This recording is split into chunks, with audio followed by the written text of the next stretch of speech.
got your paperwork. You put the wrong year. Oh, okay.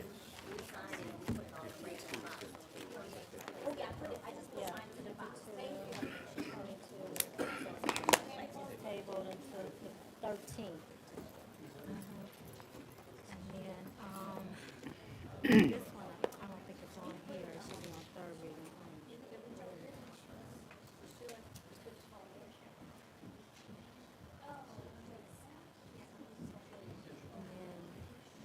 And then 7122 is tabled to 123. And then 74, what? And then 74, oh, you got it. Now, I just gotta see. I look crazy. I got the wrong stuff. It's wrong. I can't find mine. But I don't know if these were deeper. That hurt my eyes, but.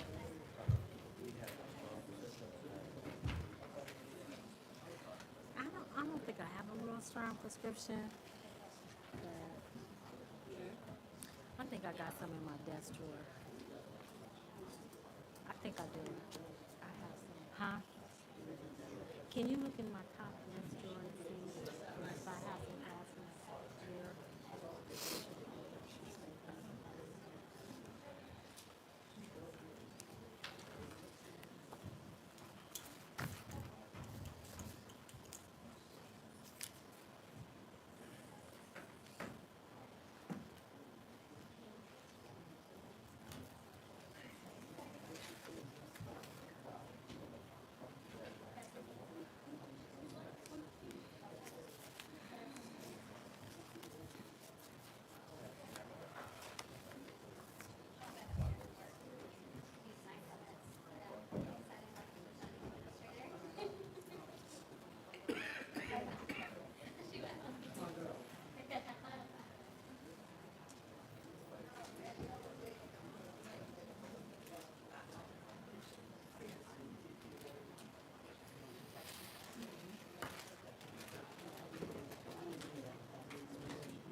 Good evening. I would like to call the January 9th, 2023 meeting to order. Clerk Jones, I believe you would like to read some statements.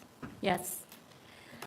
Good morning, good evening, members of the public. For audio quality, we will be muting everyone that's virtual, that's not speaking by default to maintain good audio quality for the council members as well as yourselves.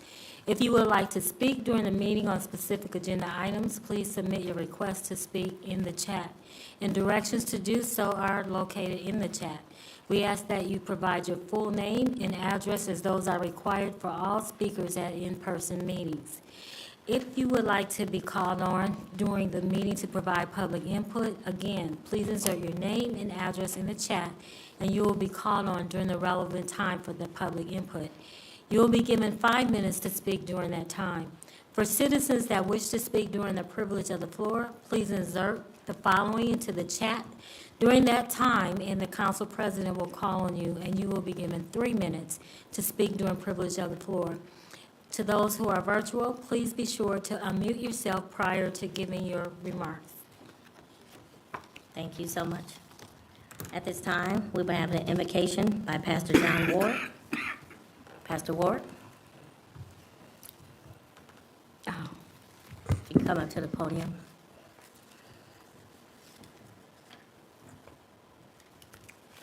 Good evening, everyone. Good evening. Let us bow our heads. Heavenly Father, as we start this meeting on tonight, Lord, give us guidance. Give us wisdom.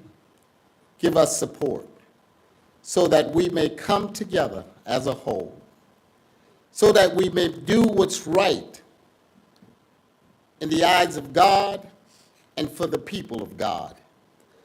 Lord, if there's anything that's not right in the hearts of your elected officials. Lord, fix it right now in the name of Jesus. Let them become on one accord, Heavenly Father. Touch their hearts, their minds, their bodies and soul, Father God. Let them do what's right, Father God, so that we can heal the city of South Bend, so that we can draw the people of South Bend closer together. In the almighty name of Jesus, I pray. Amen. Amen. Amen. Let us please stand for the Pledge of Allegiance. Thank you.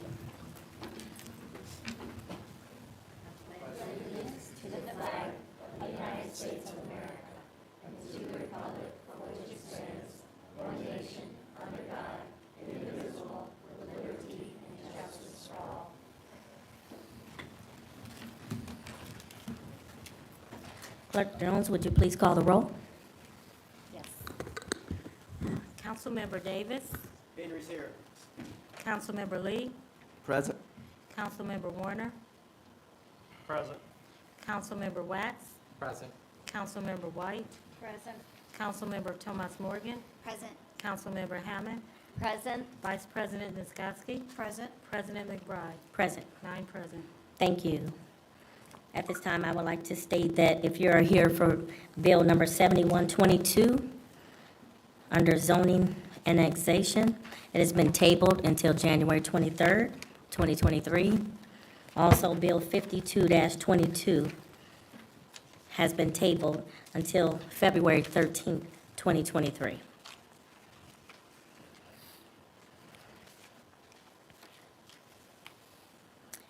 At this time, we will have a report from the Subcommittee on Minutes. Report of Subcommittee on Minutes to the Common Council of the City of South Bend. The subcommittee has inspected the minutes of the September 12, 2022, September 26, 2022, October 10, 2022, October 24, 2022, November 14, 2022, November 28, 2022, December 12, 2022 meetings, and found them to be correct. Therefore, we recommend the same be approved. Point of order, I did not approve any of those minutes. We haven't had any changes since the last discussion. As I said last time, what's in those minutes is just the list of the bill and the votes. There is zero substance provided in the minutes. If you look at the statutory requirement for the minutes, it's section 514, 1.5-4. Item number 3, it requires a general substance of all matters proposed, discussed, and decided. And in my opinion, just putting the votes, who voted yes and no, does not fulfill that. The bills, the bill titles are the general substance. I'm just stating, The bill titles are the general I'm substance. just stating my opinion, and these are the council minutes. Councilor Wax, do you have any input on the minutes? No, I think Councilmember Warner has I'm not going to give a legal opinion on whether or not they suffice, but his representation is accurate, that the minutes reflect just the bill itself, and the vote doesn't contain substance beyond that. And after our feedback, we haven't seen any other versions of those minutes. And I think it's up to the council. These are the council minutes, and if the council wants to vote to approve them and believes that a vote is substantive enough and fulfills that, then so be it. I think the recommendation comes from the subcommittee, It does, yes. so So say you. at this time, I have not approved and do not recommend the minutes. Go with that. Okay. According to Luke Britt, who is the information specialist, we checked with him, and he said that this is what we are required to provide legally, that the bill title is the substance and the date and who was at the meeting, because the meetings are on video, and we can refer to the video, we can bookmark the video, and move forward with there. We don't have the resources. The resources have been taken from us to do a summarization or verbatim minutes. And so this is what we are doing with the resources that we've been allocated. I believe there- So I got a few responses to that. Mr. Britt is a advisor. He's not the deciding opinion on these. And again, these are the council minutes. These aren't Mr. Britt's minutes. And these are all minutes, I will say, these are all minutes from when you were fully staffed. So with that, I think we have a motion on the floor, and for council for us to have the roll call to accept the minutes. And I think Clerk Jones, you and I, we can have a further discussion. I believe we had sat down before to talk about the minutes, and also probably speaking with council and Mr. Britt. I know we talked about having him come in as well, so I think we need to move and let parliamentarian, do you have any input? President McBride, I don't believe there's a motion on the floor from any council member. So there is, No recommendation from the subcommittee? I think that Councilor Warner had rejected, if I was correct. he just said he does not approve. The proper motion would be to approve the minutes. There is no motion out there to approve, so there's nothing for the council to do at this time. Okay, thank you for the clarification. Is the floor open for motion or no? Is the floor open for motions? It comes out of the minutes committee, which is The Councilor. minutes subcommittee is the proper entity to make the motion to accept the minutes, and there has been no motion by that subcommittee. Who's the members of that committee? Councilor Wax and Councilor Warner. You got two on one committee? For the minutes, you don't need a full committee for the minutes. It's always been two for the minutes. So what if each one of those disagree with what's being talked about? Who's the tiebreaker? The council, one would make a recommendation, but both of them agreed to not move forward. If one of them made a recommendation, we would vote whether to pass or not. They both opted to not make that recommendation. Okay. Can I Does that say, answer your question? No, it doesn't. And I made it slow. So forgive me. If Mr. Wax say no, Mr. Warner says yes, and you have a split, who is the tiebreaker? That would be the full council. Amen, Well, correct. it'll be a tiebreaker by the full council. Correct. Okay, that's what I was asking. That's what I thought I said. No, I didn't say that you didn't. You didn't. I said I made it slow, and so I needed needed to clarify. Okay, thank you. oh, and I would like to clarify, we did have assistance with the minutes when we were fully staffed. The minutes have always been, because we did verbatim and we did summarizations of the minutes, it has always been extra, and staff has had to take the minutes home even though we were fully staffed.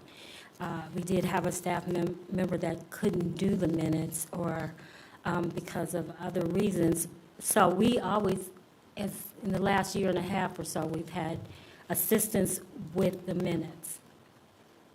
Okay. Thank you so much for your comments, and it's on record. So what happens if we do not vote any of these minutes until? They're still posted, because according to statute, we can still post them. We just post them as a draft and not approved. So they're still online, the video is still online, you can still go. You can see who attended the meetings, you can see who voted on which bill, how they voted, whether they attended the meetings virtually or in person, the date of the meeting, the time the meeting started, the time the meeting ended with the minutes. All of that is posted already as draft, because we can do that. Sure. And- But my question's for Bob, Oh, okay. and I don't need to belabor this, but this, I've never seen this before, so bear with me. So if these minutes and so on are never approved, then what happens? I mean, as it relates to the work of the council and even the clerk's office. We're in violation of state law if the minutes are not approved. And so what is the, The remedy would be up to. no, the backlash is what I was looking for. What's the consequence for not approving these? If someone could sue the council for violation of the open door law. So it'd be prudent on our end to get this taken care of as soon as possible, because we'll be the ones that get sued, not the clerk's office, is what you just said. Someone will be sued for violation of the open door law. Okay, like I said, this is uncharted territory for me, It so is. yeah, It is. yeah. According to the public access counselor, minutes are reasonably expected to be turned around within 14 days. Sure, the acknowledgement of not wanting to go forward with it because something is not done the right way or done the way that we want them done or whatever that is. I just wanted to know what the consequence was as it relates to the state and how we were supposed to, we have a mandate, we have to do certain things, so, okay, Yeah. thank you, sir. Thank you. With the, I'm sorry, Clerk As- Jones, you have. As I I was- said I was just last saying the time, drafts- the I think drafts this are can posted. be fixed with just adding a few sentences of just the general substance. This bill was raised, and the topic of affordable housing was asked and answered, and this was asked and answered, and it could be fixed with just some general substance. I'm not going down those streets. I just I wanted to know understand that. what was the parameters and how this works, the law, and who is the one that would suffer the consequence. It sounds like the council would. And so my idea would be to get this taken care of before we get sued. Thank you. I will move on. There are no special business. There are no reports from the city at this time. I would now entertain a motion to resolve to the Committee of the Whole. Second? It has been moved and seconded. Clerk Jones, the roll, please. Councilmember Davis, Aye. Councilmember Lee, Aye. Councilmember Warner, Aye. Councilmember Wax, Aye. Councilmember White, Councilmember Tomas Morgan, Aye. Councilmember Hammond, Aye. Vice President Niskoski, Aye. President McBride, Aye. 9 ayes.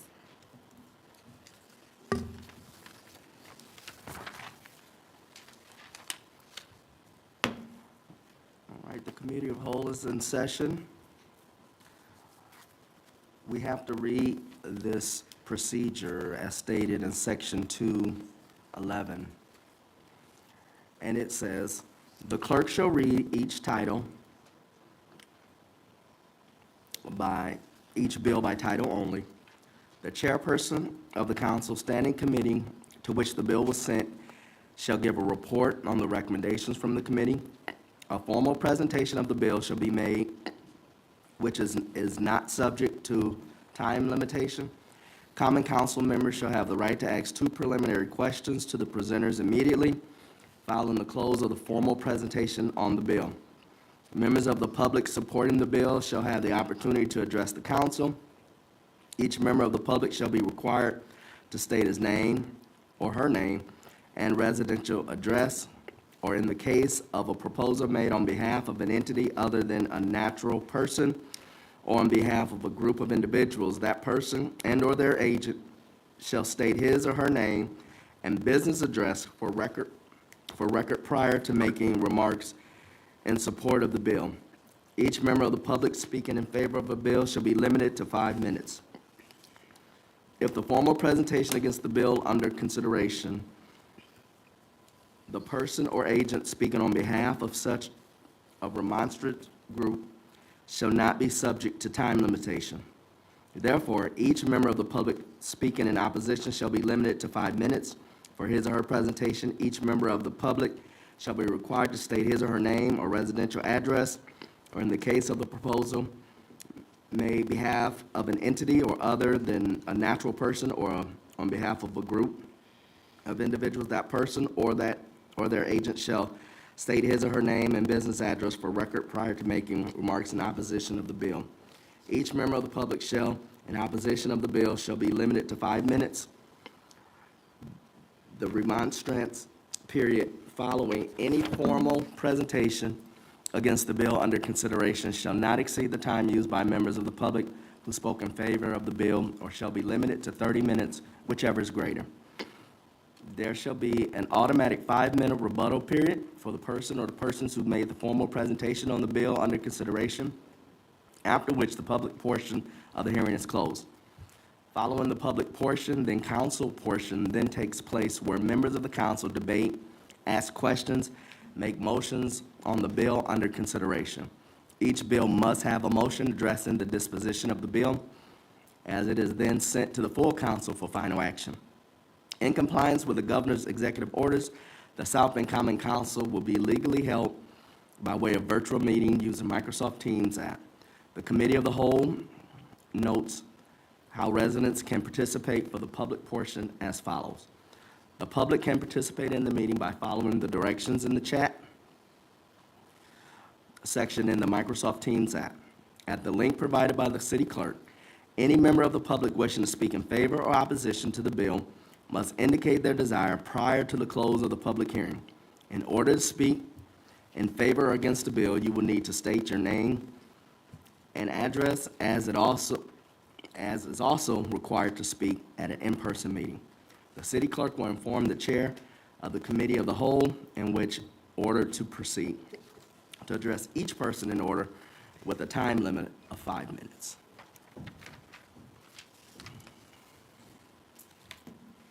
Committee of the Whole is now in session. This is the portion of the council's meetings where bills are given a second reading and public hearing. I wish to share with you that bills that will be given a second reading and public hearing have been given a first reading and set for a committee meeting and public hearing prior to this evening's meeting. In addition, you will hear from the chairperson of the committee where the bill was discussed and the results of their discussion. If the proposed ordinance is a zoning ordinance, a report from a staff member will be given. In all other situations, the formal presentation on the proposed ordinance will immediately follow the committee report. The formal presentation shall be on time. On our agenda, we had the Bill 52-22. It has been tabled. On our agenda, Bill 69-22. Chair, I'm sorry, Bill 5222 was continued to February 13th. Oh, I'm sorry. Sorry, table to February 13th, as requested by the petitioner. Okay. Now, Bill 69-22, we've already had the public input, and so now the only thing is for council discussion, and so presenters will now give their name and address.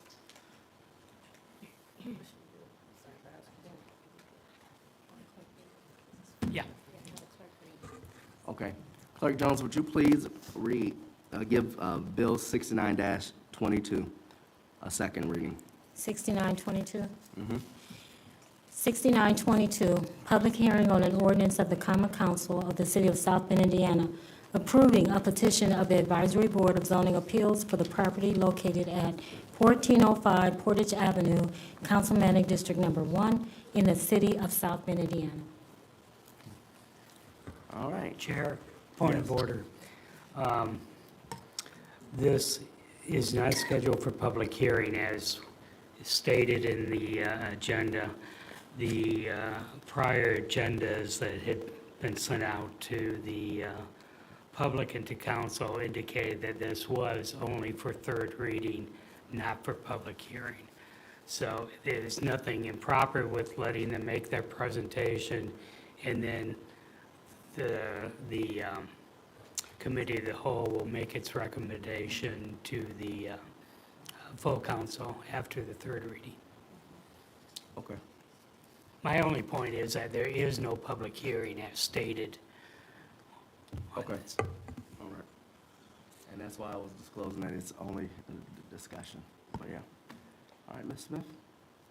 Angela Smith, the zoning administrator with the office is located on the 14th floor of this building. I'm only here to answer any questions you may have unless you want a refresher on what the bill itself is. Well, A refresher, sorry. yeah. The property is Portage, the corner of Portage and Elwood. They're seeking a special exception. It's Zone Neighborhood Center seeking a special exception for a vape, smoke, and tobacco shop in the NC Neighborhood Center District. This came to you from the Board of Zoning Appeals with a favorable recommendation. We have had some work done by the facade grant program, which they're looking to do improvements, and so the updated site plan, I believe, was circulated to council, as well as some proposed elevations. Other than that, this came to you from the Board of Zoning Appeals with a favorable recommendation. I'd be happy to answer any questions. The petitioner is here if you have any questions of the petitioner as well. Petitioner?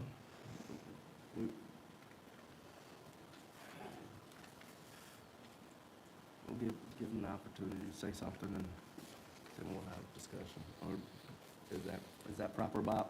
Yes. Okay. My name is Praveen Gulati, and I'm from Peak Investment and Asset Management.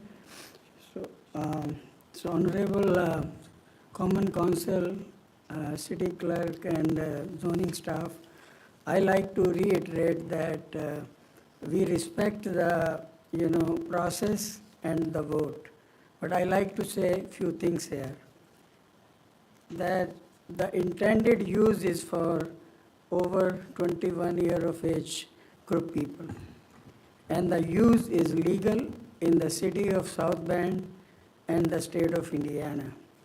And the building is in a shape that it is in the three sections. And those are having, weight-bearing wall. Unless you tear this building down and try to have something else there, you cannot make use of this building. So we have committed to the improvement plan, it is all there. And there are restraints from the previous owners of the buildings. It was a Speedway Corporation, they used to have a gas station and a little car repair shop there. So in order to restrain the competition, they put a deed restriction that it cannot be used for fuel station, it cannot be a grocery store, it cannot be a, like a dairy store. So considering the building in question right there, we see only two uses. One is that we have a, like a quick service restaurant or a vape shop. So in order to have a quick service restaurant, I talked to the zoning staff, they said this place is a neighborhood district, for pedestrian, it cannot be authorized for a drive-through. It is on your city's manual or whatever the laws and the rules you have. And then, other than that, this is the only use we have. And this place is closed for 10 years. We want to open it. I have the operators here. They have three different, outfits in Indiana, very successful operation. So under these circumstances, either, as Councilman Lee said last time that we have a better use, but I want to know what is that better use is, And 98% of the franchises are saying that, you have to have a drive-through in order to do a quick service restaurant. And we have surveyed it, we have done our due diligence, and that is the only, in the shape and manner this building is, and it is closed for several years. That is the only use we can do. So rest is up to the council to decide. I mean, this is what I have to say. Thank you. Thank you. Council members. If you have any question, you can ask. Council members, do you have any statements? Like I said, we've already done the public portion, we've already had those who was against it, we already had that discussion part. Now we didn't vote on it because we wanted to give it more time and see if we can come up with a better use for the facility. And the statute for a special exemption is for alcohol and tobacco. And the reason why they allow that to be there is so that the community does have an opportunity, or the council has the opportunity to say what goes into a neighborhood. And one of the things that we have talked to neighbors and people have spoke out against it, it was that the neighbors are looking for something that's going to help lift the neighborhood up, and they don't feel that a vape shop is what would be good for the neighborhood and what it attracts. So I'd like to hear any other council members that would like to make a statement. Councilman? Chair, I was just, are you open to a question? Yes. The question I wanted to ask, when we tabled this last time, I think the request was that there be conversations with the neighbors. Has that happened? Yes. And can you report on that? We've talked to various people from different parts of the First District, especially in that area, and many people would like to see something that's going to lift the community up, something that's going to not bring it down, not bring another negative element to the community. And so, as I've talked to different people, that's been what they've said to me. And we even had people that spoke out against it in the council meeting. Yes?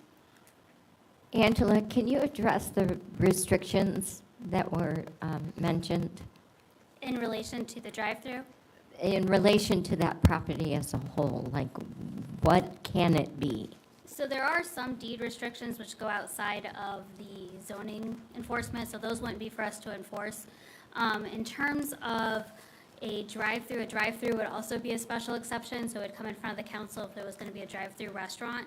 I'm not sure the site's really big enough for that, but it could be a wider range of retail uses, carry-out restaurant, it could be a dine-in restaurant, it could be any other retail other than a liquor store or tobacco or vape, without a special exception.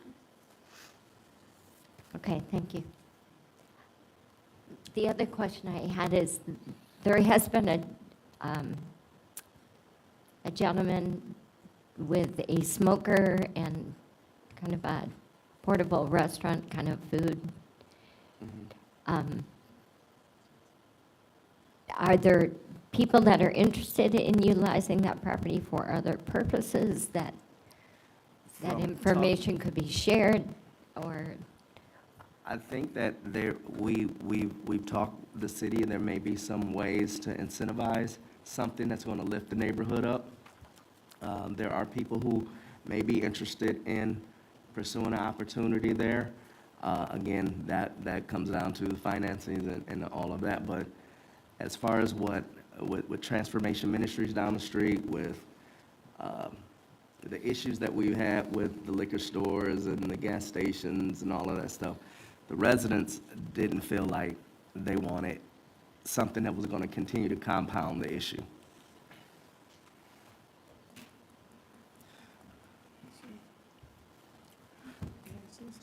Any other questions? I just have one for clarification, because I thought I heard two different things. So the special exemption is for liquor stores or tobacco, or is it not for this type of establishment? That's not what they're requesting tonight. That's the type of retail, they're only requesting a special exception for smoke, vape, and tobacco. They're not asking for liquor store tonight. But they have to have the special exemption in order to have that type of business there. If they wanted to, yes. I believe that's probably excluded under their deed restrictions, if I recall, also, so. This would only, this, as I mentioned on the other special exceptions are a little bit different than zoning, and that it would only allow the specific use to which the council was reviewing and would be subject to what was presented.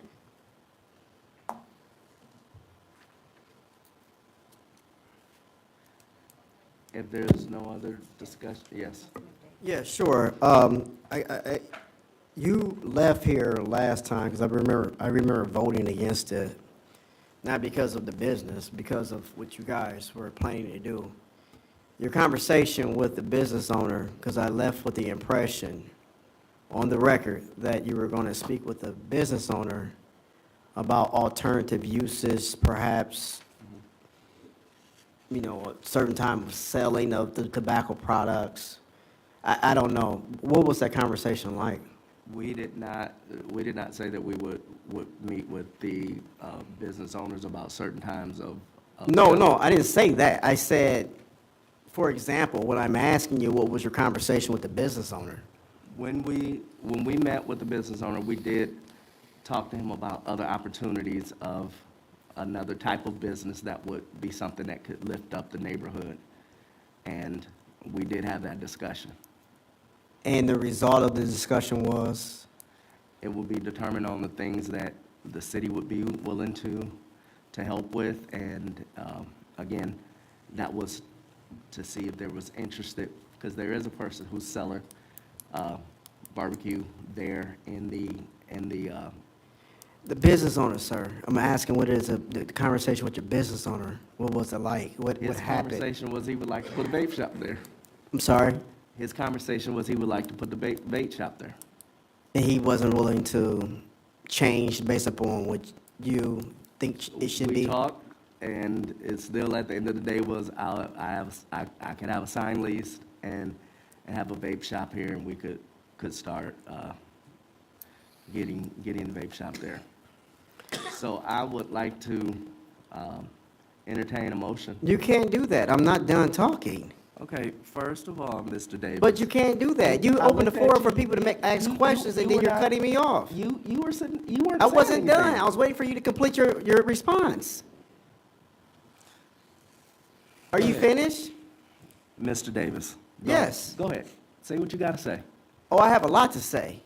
Okay. So when you had your conversation and the conversation did not go the direction that you desired it to go, so you're at a stalemate with the business owner about whether the use of this property should be a vape shop or not? Or did the conversation end amicably, as The people would say? conversation was, I would like to put a vape shop in there. I said that before. What I would love for us to be able to work together to find something to put in that area that's gonna help lift the neighborhood up, and so with the residents. Oh, I'm not stepping on any of that. I was just wondering to know what the conversation was. That was the conversation. I'm sorry? I said that was the conversation. Okay, so, you keep saying something. We need something there that's uplifting to the neighborhood. What is something? Can you define that for me, please? I would say, because there is someone already selling barbecue, there could be a Subway, it could be a Little Caesars. It could be something that's going to be positive and not something that's going to continue to draw a negative crowd to that area.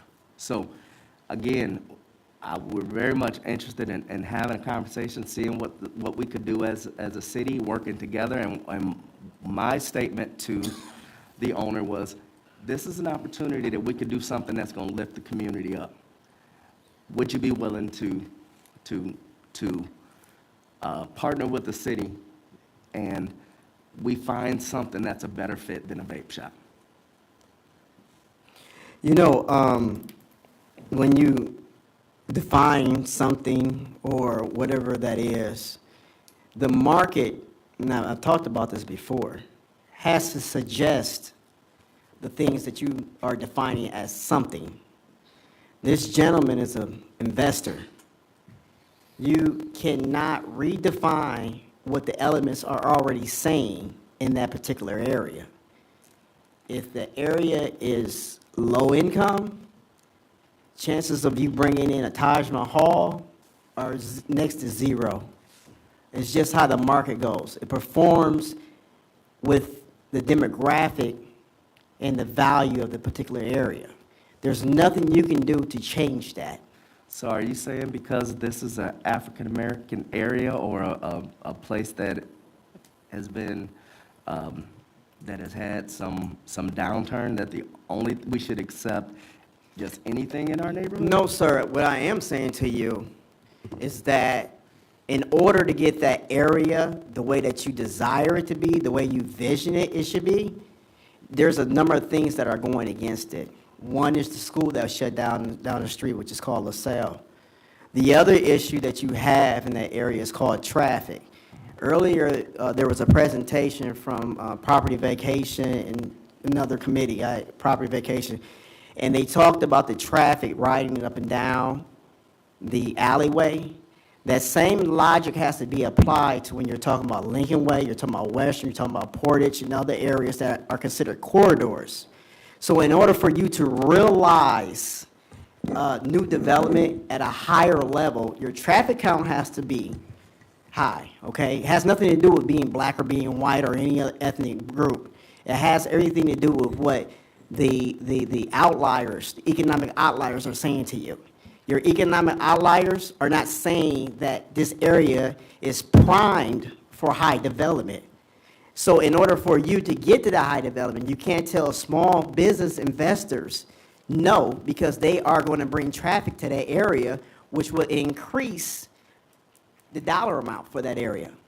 So no, it has nothing to do with race. It has everything to do with what the market and how the market performs in certain areas.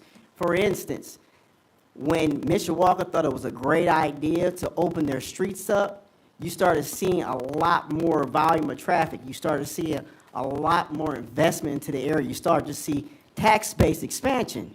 When you saw the city of South Bend take their corridor streets and decrease the width of them, you started seeing businesses move out. It has nothing to do with race. It has everything to do with what the atmosphere, the economic outliers say to you.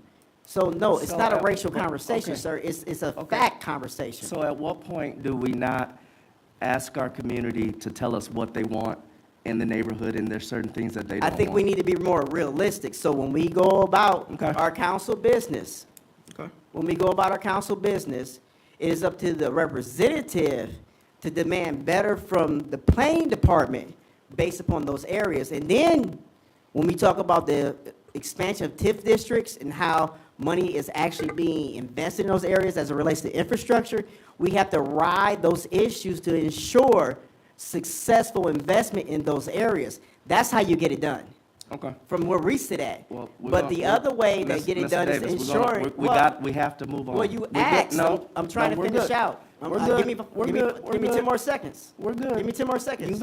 You've had way over 5 minutes, so we're gonna move it. I will now entertain a motion regarding this bill. Move for favorable recommendation.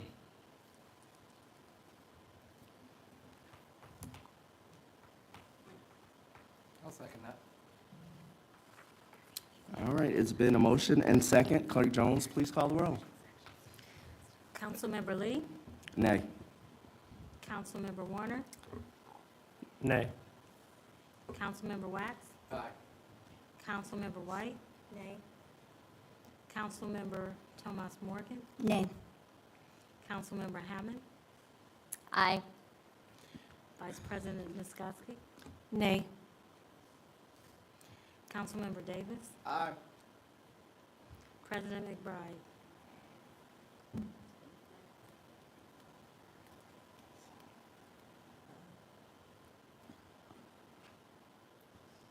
President McBride,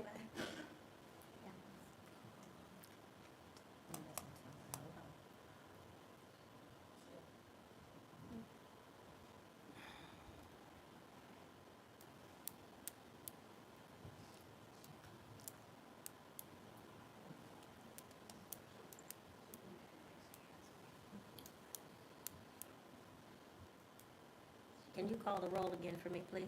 Yes. Councilmember Lee, Nay. Councilmember Warner, Nay.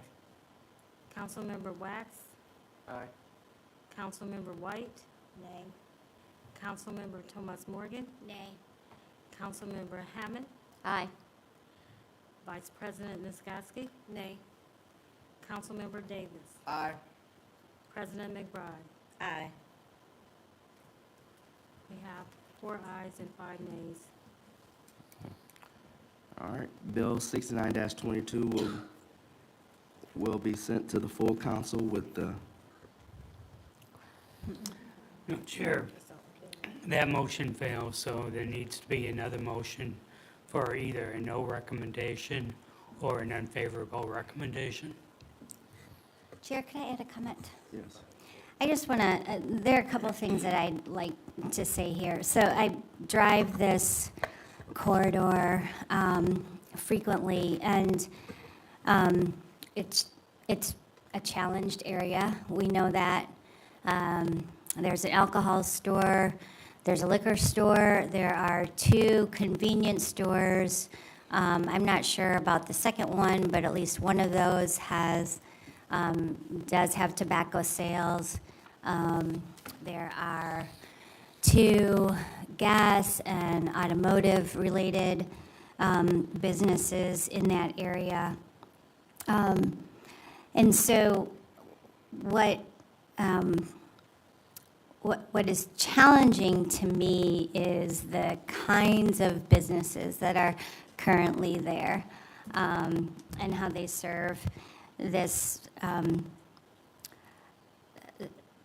lower socioeconomic area in our city.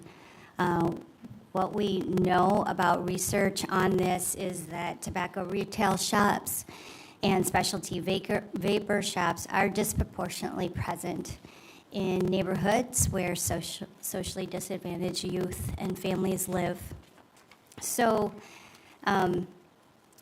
this is not just a special exception request, in my opinion, but it's also a policy issue. And it's related to health equity and environmental justice. And it's about seeking ways to limit the density of tobacco-related retail and vapor shop outlets in lower socioeconomic status neighborhoods. And so for those reasons, I have a real problem with this development in this part of the city. I will entertain another motion. I'd like to move that we send Bill 69-22 to the full council with an unfavorable recommendation.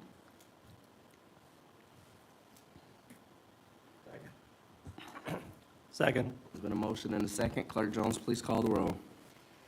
Councilmember Warner, Aye. Councilmember Wax, Nay. Councilmember White, Aye.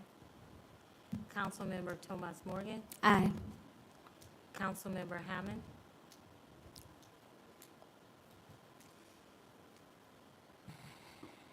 Aye. Vice President Niskoski, Aye. Councilmember Davis, Nay. Councilmember Lee, Aye. President McBride. Aye. 7 ayes. Okay, this will be sent to the full council with unfavorable recommendation.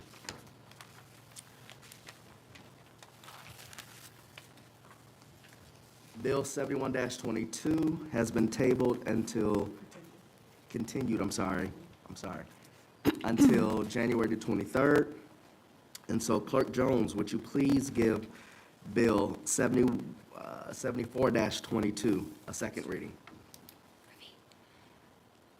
7422, public hearing on an ordinance of the Common Council of the City of South Bend, Indiana, amending the zoning ordinance for property located at 505 Ireland Road, 4412 Fellow Street, and 4422 Fellow Street, Councilmanic District Number 5 in the City of South Bend, Indiana. All right, is there a committee report? Yes, Chair. Bill number 7422 came before zoning and annexation this afternoon and comes to the committee of the whole with a favorable recommendation. Is the petitioner present? I ask that you state your name and address and share with us key points regarding the bill that's before us. Angela Smith, zoning administrator, City of South Bend. Office is located on the 14th floor of this building. The property in question is 505 Ireland, 44112 and 4422. It's 3 parcels, as noted by the 3 addresses, and it's at the corner of Fellows and Ireland. See if my presentation will keep going. We lost connection here. The city wants to keep kicking me off of Wi-Fi, sorry.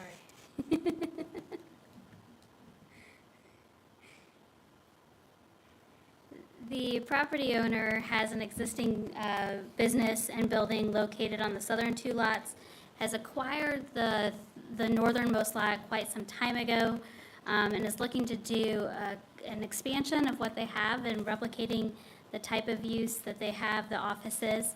This is slightly different than what you normally see from us. Generally, when we have a commercial expansion, we're really concerned about how it might impact the surrounding neighbors. In this case, as we showed earlier today, there is a city retention area just north of the site, and then the city public golf course to the east, which really prevent this commercial from expanding much beyond its current footprint. You can see here that it's in a commercially, a suburban kind of commercial area. The property on the west extends commercial to about the same location, and then you have some commercial properties across the street. The existing building is kind of more residential in character, which is part of the written commitment request is for a hipped or gabled roof to kind of replicate this building and make sure we get something appropriate as a transition to the neighborhood. The existing property occupies the area here in the red outline, and the expansion would be kind of a duplication of that to the north.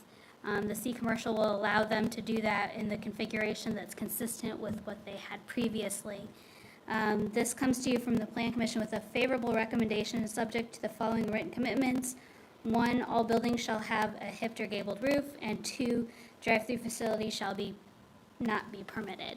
I'd be happy to answer questions. The petitioner is here as well. Petitioner, would you like to say anything?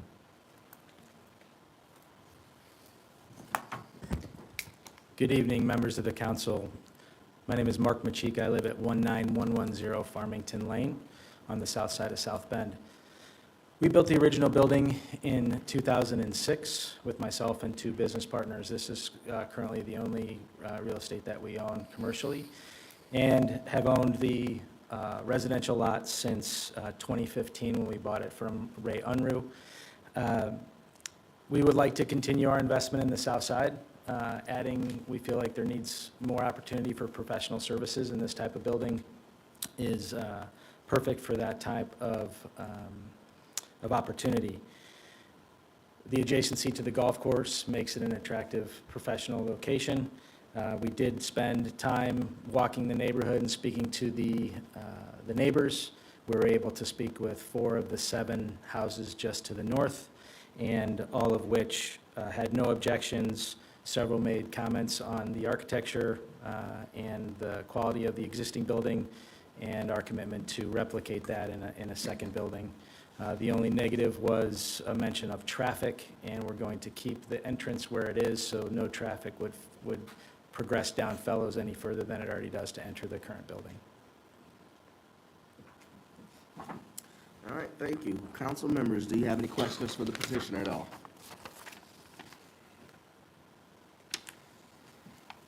At this time, we'll go to the public hearing portion. Clerk Jones, is there anyone from the public wishing to speak in favor of Bill 74-22? There is no one from the virtual public that is expressing interest to speak in favor of this bill. Is there anyone present wishing to speak in opposition? There's no one from the virtual public that is expressing interest to speak in opposition of this bill. At this point, the public hearing on Bill 74-22 is now closed. Council members, would you like to make any statements? Yes, absolutely. But Eli is his district, so he can go first. He had his hand up. Sorry. That's all right, thank you. I just wanted to thank the petitioner for his previous investment in South Side, or South Bend generally, but South Side is special to me, obviously, and his continued commitment to invest. I just want to wish you success in your investment. Thank you. Yep, Mr. Davis? I echo the same sentiments that he just conveyed to you, but I wanted to go a little bit deeper. Several years ago, there was a plan to take out that entire corner, those houses, turn into some type of like highway system. I worked really hard with the folks on Fellow Street to stop that plan. As a matter of fact, we not only stopped the plan, but we were able to get curbs and sidewalks in the area to make it more walkable, which obviously helps what you're doing right now as it relates to what we just finished talking about with the gentleman prior to this particular bill. It is a part of development and how development works. You couldn't do what you're doing right now with that highway going through with all those houses missing. So in order to have to save that neighborhood, that could have not existed. It's a very easy understanding of how this works. And so again, I appreciate your investment into the city of South Bend. Look forward to more, actually. Anyone else? All right. I will now entertain a motion regarding Bill 74-22. I'll make a motion for Bill 74-22 be sent to the full council with a favorable recommendation. Second.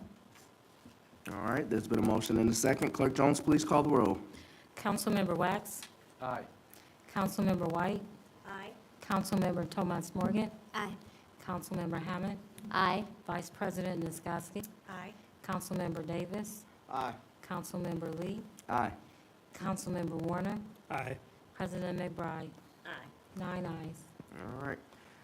Bill 74-22 will be sent to the full council with a favorable recommendation. Clerk Jones, would you please give Bill 79-22 a second reading? 7922, public hearing on an ordinance of the Common Council of the City of South Bend, Indiana, approving a petition of the Advisory Board of Zoning Appeals for property located at 7468 and 7686 Borden Parkway, Councilmanic District Number 1, in the city of South Bend, Indiana. All right, is the petitioner, she's present? Is there a Committee? committee report? Yes, there is. Thank you. Bill 7922 came before Zoning and Annexation this afternoon and comes to the Committee of the Whole with a favorable recommendation. All right, we have our petitioner, and I ask that you state your name and address and share with us key points regarding this bill. Good evening, Angela Smith, zoning administrator of the City of South Bend. Office is located on the 14th floor of this building. Before you use a request for a special exception for heavy industrial, the property is located out near the tire rack at Vorden and Diadem Boulevards.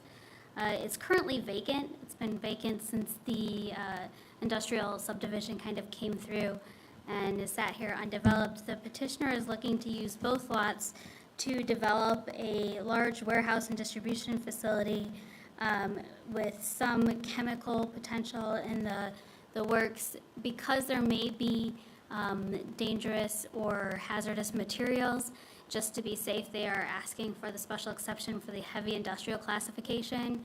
There aren't many things that kind of trigger between the two. We only have one industrial classification, so anytime it's a heavy industrial, it's always a special exception with the council. In this case, it's located in an industrial district surrounded by industrial uses, and the portion that might be of that use is located behind and out of sight of the traveling public. So it's well situated for the intended use. Based on the information that we had and discussion with the Board of Zoning Appeals, they send this to you with a favorable recommendation. The petitioner is here and will be happy to answer any questions. All right, if you would please approach the podium and give us your name and address, please. Thank you, sir. My name is George Lepiniotis. My address is 4101 Edison Lakes Parkway, Mishawaka, Indiana. I'm attorney with Krieg DeVault. I represent Coast Southwest. Coast Southwest is a family company has been in business for many decades, currently headquartered in California with a facility in Texas. They also have some currently leased facilities throughout the Midwest. The owners of Coast Southwest are Notre Dame alumni and wanted to expand their Midwest footprint. They naturally looked to South Bend and found the real estate that was previously mentioned by the zoning administrator. The application before you today is made out of an abundance of caution. 70% of Coast Southwest work is packaged goods. They do not process on-site. They simply buy the packages and then resell as a distributor would. However, in partnership with the University of Notre Dame, they are looking at potentially commercializing some new types of processes that could trigger that. The ingredients that Coast Southwest handles could be considered hazardous in some of their forms throughout the process. So it is important that they are upfront and ask for this designation sooner rather than later, partly because of their corporate philosophy. They're they take pride in their corporate responsibilities. They're a multi-year Excellence Award winner from what's called the NACD, which is the National Association of Chemical Distributors. They use best practices. As you can imagine, in a state like California, they are very comfortable dealing with federal, state, and local regulations. And the building is being designed and potentially built by Holiday Properties, so an experienced outfit doing that portion as well. It will have all necessary and legal requirements for redundancies to ensure the safety of the general public as well as the environmental resources in the community. Council members, do you have any questions? I know that some of these industrial buildings have to have these cages that, in case something happens, it contains everything. And this will have that, correct? Yeah, and I believe if you look, it's a little hard to see, but on the screen, there is, the plan is for 94,000 square feet of the potential 200,000 square feet to be built immediately. There is a small square with an arrow pointing to it. That is the potential containment center for anything that might be categorized as hazardous. Thank you. Anyone else? Mr. Wax? Would this project go forward without this exception? That's a great question. When I was first approached by my client, the question was whether or not they even needed the heavy industrial exception, given what they're doing. They feel very confident that what they are doing does not, as I told the committee earlier, this isn't green goop, bubbling out of a vat, but environmental laws are just getting more and more restrictive. And so they do feel it's important that they check the boxes that the city has set forth in its ordinance. Its ordinance for heavy industrial is very specific. If you are handling hazardous material, that qualifies you as heavy industrial. So they feel it's important. What kind of economic impact would this project bring? Is there employees? What kind of salaries? What other economic drivers would this bring? So in addition to the aforementioned employees, the building of the space, the plan is for 94,000 square foot immediate construction. That will be staffed by 8 to 10 new hires here in this community. If the project is successful and grows, and that's probably a misstatement. If the project grows, the use is already there. They already have sales offices throughout the Midwest that they're going to consolidate here into South Bend. And they also currently have a distribution center in Illinois that they would then vacate that lease and move over. So the 94,000 square feet is just part of their already existing operations. But if they grow to that 200,000 square feet that they anticipate growing to, that would be a total of 50 to 60 new jobs, and would also continue to grow as far as their partnership with the university.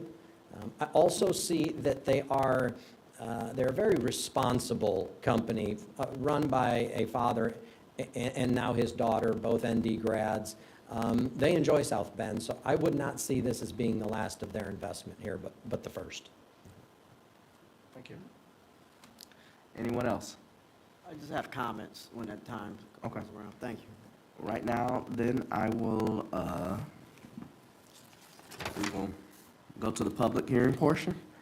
Clerk Jones, is there anyone from the public wishing to speak in favor of Bill 79-22?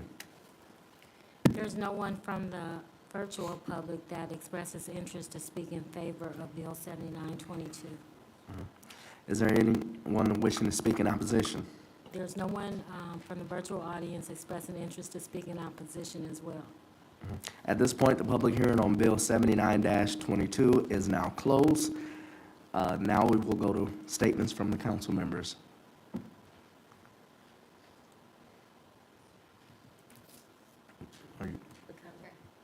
I was just waiting for the chair to recognize me. Okay. I was waiting for you to acknowledge. You want me to the jump chair. in now? Go ahead. Okay. I was just going to say, thank you for your presentation.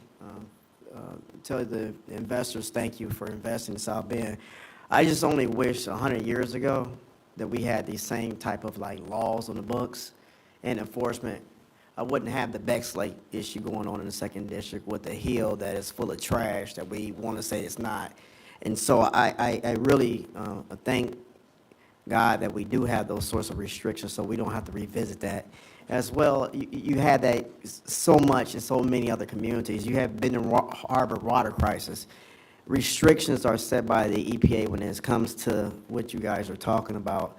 And again, thank you for the presentation, and I feel safe and comfortable because obviously there's somebody enforcing the law. Then we had to deal with it and, go on for decades as it relates to people's health and wellness in that area. All right, any other council members? I would just like to say thank you as a representative of First District. Thank you for the investment in the First District, and we're looking forward to those 50 to 60 new jobs and everything expanding and things going well. So thank you again. Thank you, and I know my clients are online listening, so I'm sure they appreciate that as well. Ms. White? Okay. All right, I will now entertain a motion regarding Bill 79-22. Motion to send to full council with favorable recommendation. Second. All right, there's been a motion and a second. Clerk Jones, please call the roll. Councilmember White? Aye.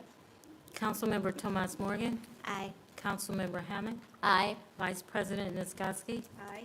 Councilmember Davis? Aye. Councilmember Lee? Aye. Councilmember Warner? Aye. Councilmember Wax? Aye. President McBride? Aye. 9 ayes. All right. 79-22 will be sent to the full council with a favorable recommendation.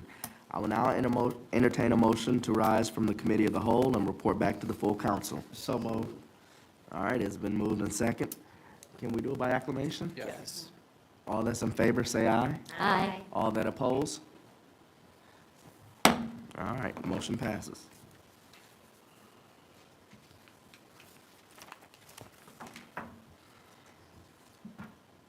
The full council is back in session. We're now on bills on third reading. This portion of our meeting is where bills are given a third reading and action is taken regarding bills that were heard during the committee of the whole. Clerk Jones, will you give Bill 63-22 a third reading?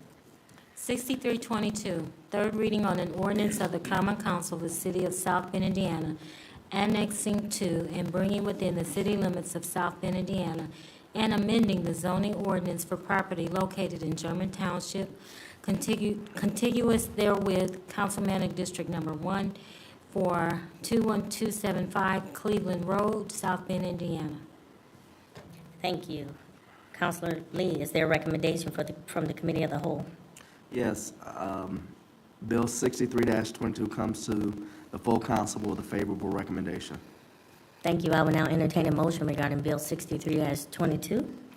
I'll move for the passage of Bill 63-22. Second. It has been moved and seconded. The roll, please. Councilmember Tomas Morgan. Aye. Councilmember Hammond. Aye. Vice President Niskoski. Aye. Councilmember Davis. Aye. Councilmember Lee. Aye. Councilmember Warner. Aye. Councilmember Wax. Aye. Councilmember White. Aye. President McBride. Aye. 9 ayes. Bill 63-22 has been adopted. Clerk Jones, will you please give Bill 69-22 a third reading? 6922, third reading on an ordinance of the Common Council of the City of South Bend, Indiana, approving a petition of the Advisory Board of Zoning Appeals for the property located at 1405 Portage Avenue, Councilmanic District Number 1, in the City of South Bend, Indiana. Thank you. I will now like to, Counselor Lee, is there a recommendation for the Committee of the Whole regarding Bill 69-22? 69-22 comes to the full council with an unfavorable recommendation. I will now entertain a motion regarding Bill 69-22. Make a motion to reject Bill 6922. Second. It has been moved and seconded. Clerk Jones, the roll, please. Councilmember Hammond, Aye. Vice President Nisgowsky, Aye. Councilmember Davis, Nay. Councilmember Lee, Aye. Councilmember Warner, Aye. Councilmember Wax, Nay. Councilmember White, Aye. Councilmember Thomas Morgan, Aye. President McBride. Nay. 6 ayes and 3 nays. Bill 69-22 was rejected. Clerk Jones, will you give Bill 74-22 a third reading? 7422, third reading on an ordinance of the Common Council of the City of South Bend, Indiana, amending the zoning ordinance for property located at 505 Ireland Road, 4412 Fellow Street, and 4422 Fellow Street, Councilmanic District Number 5, in the City of South Bend, Indiana. Thank you. Counselor Lee, is there a recommendation for Bill number 74-22? 71-22, I thought it had been, No, 74. oh, I'm sorry. Yes, it comes to the full council with a favorable recommendation. Thank you. I will now entertain a motion regarding Bill 74-22. I move for passage. Second. It's been moved and seconded. Clerk Jones, the roll, please. Vice President Nisgowsky, Aye. Councilmember Davis, Aye. Councilmember Lee, Aye. Councilmember Warner, Aye. Councilmember Wax, Aye. Councilmember White, Aye. Councilmember Thomas Morgan, Aye. Councilmember Hammond, Aye. President McBride. Aye. 9 ayes. Thank you. Bill number 74-22 has been adopted. Clerk Jones, will you please give Bill number 79-22 a third reading? 7922, third reading on an ordinance of the Common Council of the City of South Bend, Indiana, approving a petition of the Advisory Board of Zoning Appeals for property located at 7468 and 7686 Borden Parkway, Councilmanic District Number 1, in the City of South Bend, Indiana. Thank you. I will now entertain a motion regarding Bill 79-22. Move for passage. Second. It has been moved and seconded. Clerk Jones, the roll, please. Councilmember Davis, Aye. Councilmember Lee, Aye. Councilmember Warner, Aye. Councilmember Wax, Aye. Councilmember White, Aye. Councilmember Thomas Morgan, Aye. Councilmember Hammond, Aye. Vice President Nisgowsky, Aye. President McBride. Aye. 9 ayes. Thank you. Bill 79-22 has been adopted.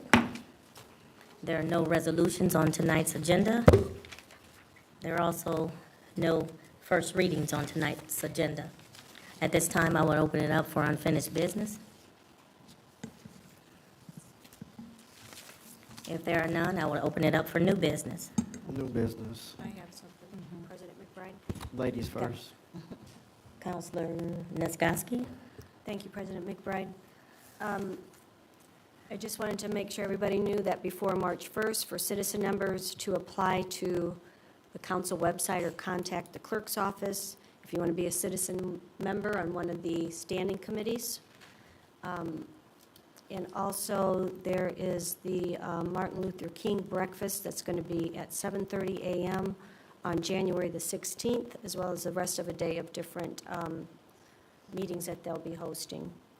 Also, the one last thing I want to talk about is Lawrence Greenspan with the 2045 plan has reached out. Their engagement process is going to be ending on March 31st. So if any of the council members in their respective districts that would still like to plan something for engagement, you have until that time. So it's fast approaching. If you'd like to plan something, please reach out to Mr. Greenspan. Thank you. Counselor Davis? Yes, ma'am. Thank you so much for recognizing me. I am, give me a couple moments. 2005, I had the campaign to become a precinct committee chairman. That job itself usually was given away by the chairman of the party at that time. And rest in peace, Bush Morgan. Seriously. We understood the only way that you can get into the party was through that blessing. Well, I had successfully campaigned for that job, and subsequently I was elected in 2005. 2007, 2008 year, I campaigned and I ran for councilman of the city of South Bend, 2nd District. Thank God I got in. From that point on, I began to work to establish some sort of congruency, advocacy, and also support in a number of different ways for the district itself. Within that time frame, I had probably caused a lot of problems and got a lot of things resolved, and it was just really difficult and funky, but it's a part of the learning process as it relates to this job. As we move forward, time has gone on. As a result of that advocacy, after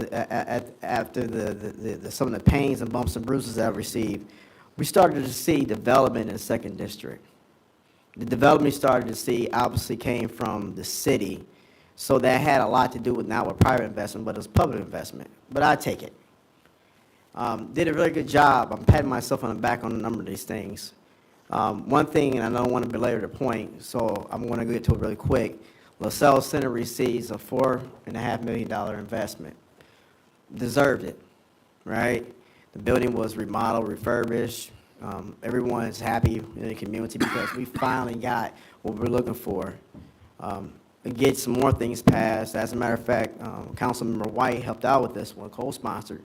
We got some monies invested over into the Lincoln Way West Corridor and Western Avenue Corridor during that time. That money has been used to not only change the way Western Avenue behaves, but also looks. Then you really get the idea of what facade grants can do in a particular area, because now that those few blocks, they look really good. That's how we got investment in that area. That's how we got people to really believe in that area again.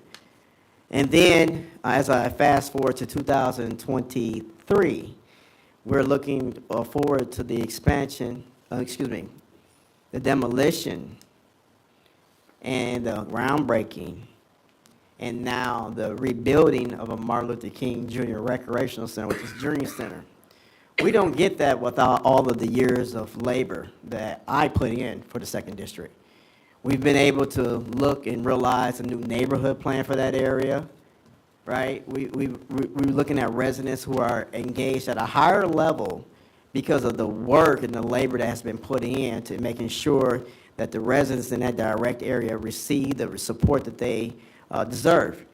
And this vessel that's talking was a very important piece to that. Now, as we are moving towards the official groundbreaking, we're looking at an opportunity where the council member for that area that has labored for that particular area, not being able even to allow to speak during the course of that ceremony. I call foul on that, and I call that to be one of the most disrespectful moves by the current administration or whoever participated with him on designing an agenda that does not include the representative for that area. How do you disregard the work that a person has put in to a particular area? I don't know. But to whomever is listening upstairs, outside, over the airways, or even sitting here with the council, you may want to revisit that thought.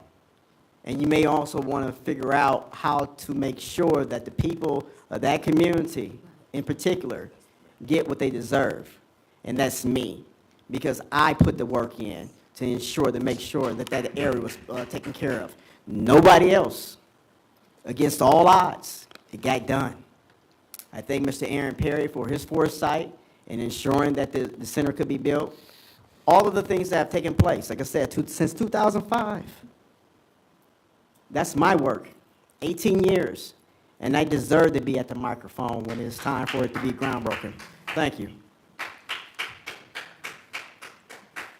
Thank you. Anyone else?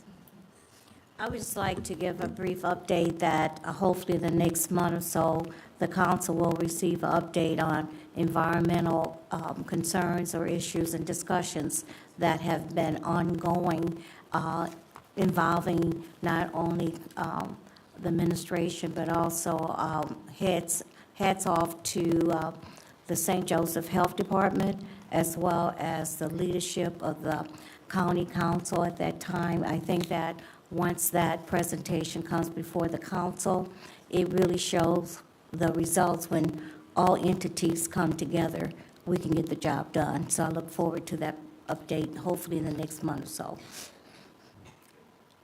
Thank you. Anyone else? I would just like to say that as we are embarking on a new year, it's 2023, that we all can work together for the benefit of our community, and that we're able to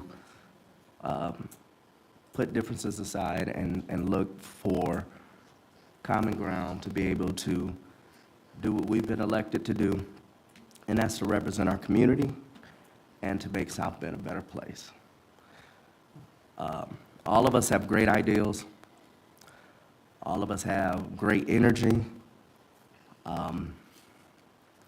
And if we can work together, if we can put differences aside,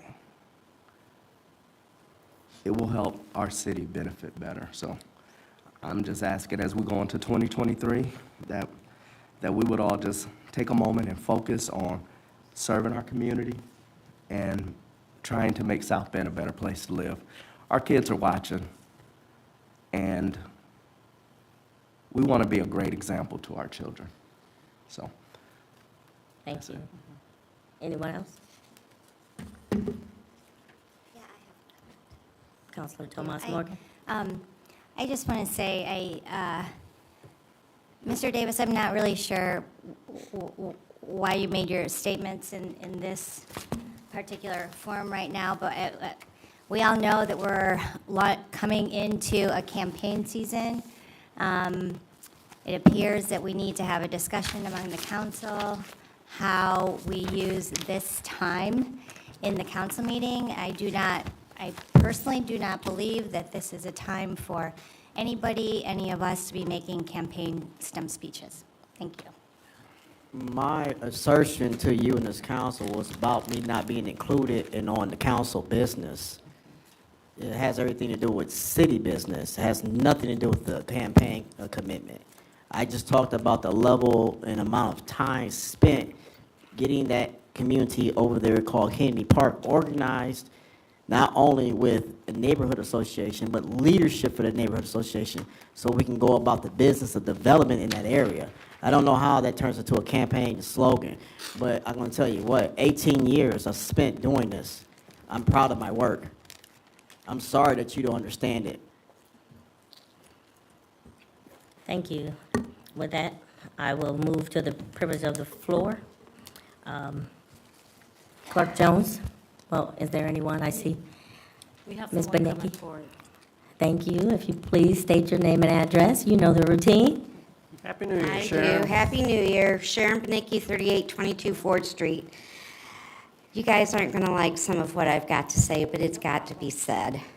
$17,000 was spent between the month of November and December to pay the clerk and another person, and still no meeting minutes. That is beyond obscene. I was here when John Vorty was clerk. I complained about the meeting minutes not being timely. I was here when Karima was clerk. I complained about the meetings not being timely. The fact that we don't have any meeting minutes since September and they're still being rejected, shame on all of you, every one of you. You're a grown adults. Put your egos at the door and put your hands together and get this solved. Get this over with. Get these meeting minutes online. The city doesn't have money for lawsuits because egos can't be checked. I've run into a couple of you here and there, and we've had conversations. Mr. Lee stopped me and he says, "How do you like your new light on Chicago Street?" I never got my new light. How's the shootings? Are they down? No. Everybody knows Derek Dieter does video on New Year's Eve. If I wasn't in my bedroom protecting my grandson, I could have done a video out my front door that would have rivaled Derek Dieter's, only instead of being a couple blocks this way or that way, they were in my backyard, they were next to me, they were across the street from me. So no, things are not getting better over there. I was asked how I felt about that press conference that happened in front of my house across the street. That press conference didn't do anything but highlight how bad it is. We live it. We know how bad it is. Nobody, except for one person after that press conference, walked door to door to talk to the neighbors. You show up, you tell us how bad it is, you get back in your vehicles, and you drive away, and we're still living this nightmare. Come, do your press conference, but bring suggestions. Say, hey, we're going to try this, or what do you think about that? No, it was, hey, I can't believe how many guns have been fired over here. I can't believe how many shootings. I believe it. I live it daily. I live it nightly. My grandson didn't come over for months at a time because his parents didn't trust him in my house. And then I bring him over New Year's Eve, and I've got the neighbors next to me and across the street from me. And these aren't just little guns. The night I saw you, Mr. Lee, that weekend prior, the police officers heard the guns going. They called it in before ShotSpotter did. High-velocity, rapid-fire gunshots. So these aren't little guns they're playing with. We need solutions. We don't need press conferences. We don't need dog and pony shows. We need answers. We need people to come and talk to us. I know my neighbors are working with the police because the police tell me that. There's been shootings. They come back to my house asking for my video. I look through my camera. If I've got it, it's theirs. If I don't, I can't give it to them. I go knock on my neighbor's doors. Hey, there was another shooting. Do you have any video? Yes, they do, or no, they don't, and it gets turned over. But we need more help. The police department has hired and hiring, and they need to keep hiring. We need these specialty units back. We need a gang unit. We need a drug unit. During the recent blizzard, when the weather was terrible, everybody stayed home except for my drug house. They still did business as usual because they're a drug house. And they knew the roads, nobody else was going to be on the roads, but they had traffic coming and going. Everybody in the neighborhood knows they're a drug house. But what's happening with it? I don't know.